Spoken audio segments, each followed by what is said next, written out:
Colburn.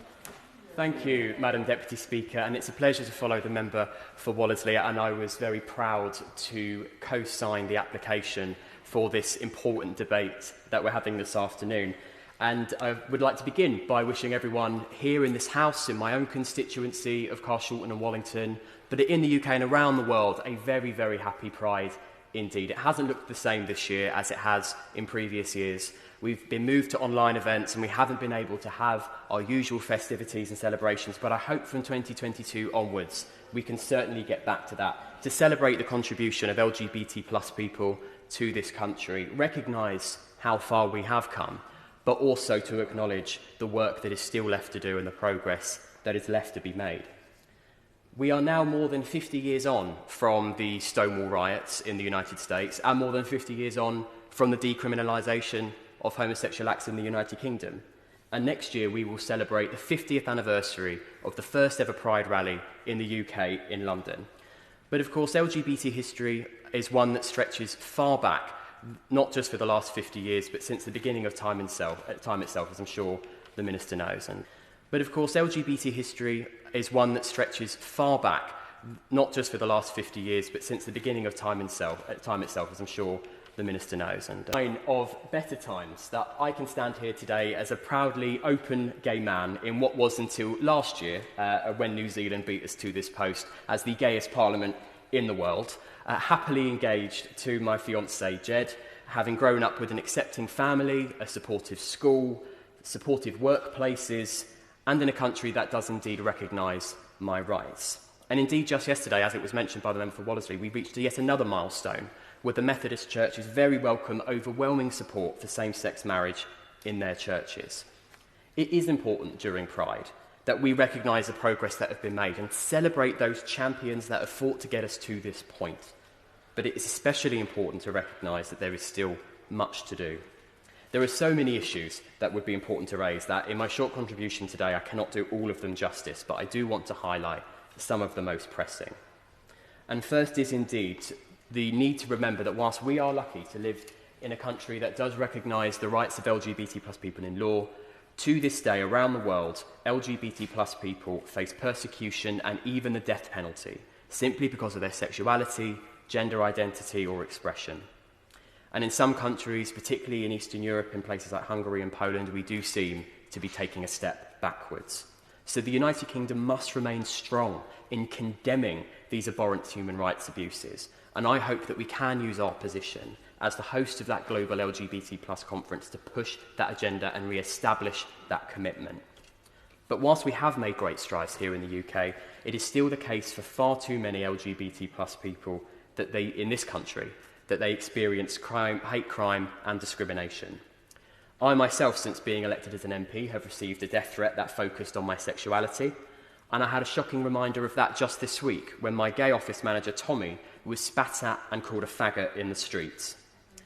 I also met with members of the LGBT plus community at a Pride reception that the Prime Minister held on Tuesday, where I was sad to hear Josh's story, who was brutally attacked in Liverpool. Since 2015, recorded hate crime based on sexual orientation has doubled, and hate crime based on gender identity has tripled. But as we know, so much goes unreported.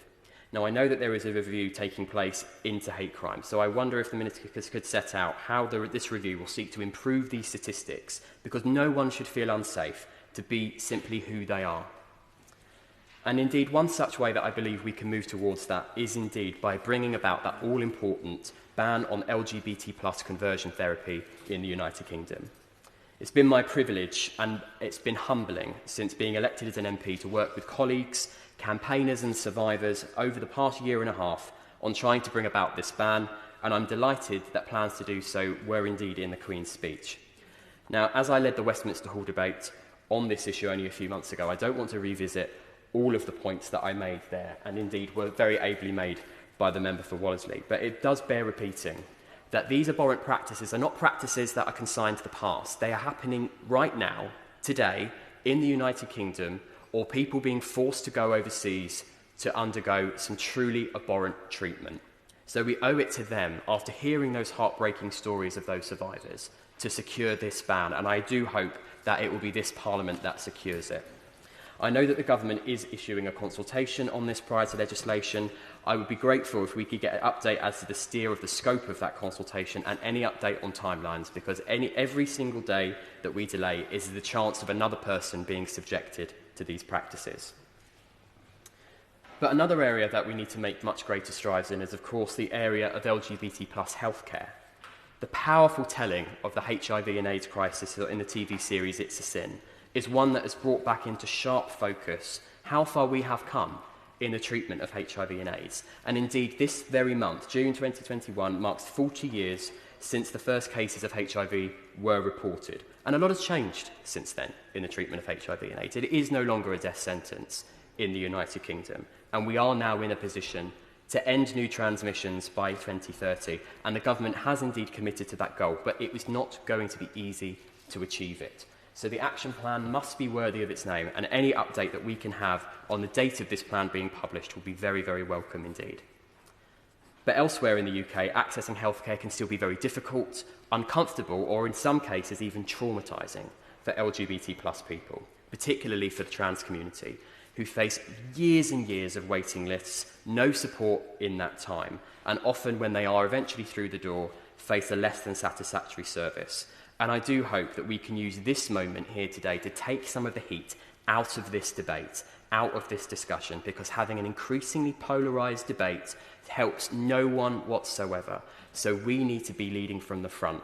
Politics, media and academia sadly has been responsible for a lot of the polarising discussions we've been having, not just in the UK but across the world. And it's our responsibility to try and calm that back down and have a sensible discussion and do what is right by those thousands of people who are just trying to live their lives.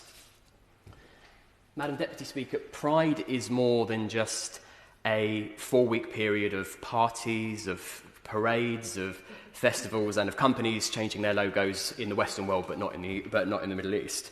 Pride is a shared experience but also a deeply individual one. And Pride to me is about exactly what it says on the tin. It is about pride, about being proud. It's a seemingly simple notion to feel proud in your own skin, to be proud of who you are, but one that sadly way too many LGBT plus people in this country and around the world still feel unable to feel in themselves and instead live with confusion, anguish, or even fear. And it's for this reason, because there are those who live in fear, because there are those who suffer violence simply because of who they are, or those in the most tragic of circumstances believe that they would be better off dead, that is the reason that Pride is still so important and still needed to this day.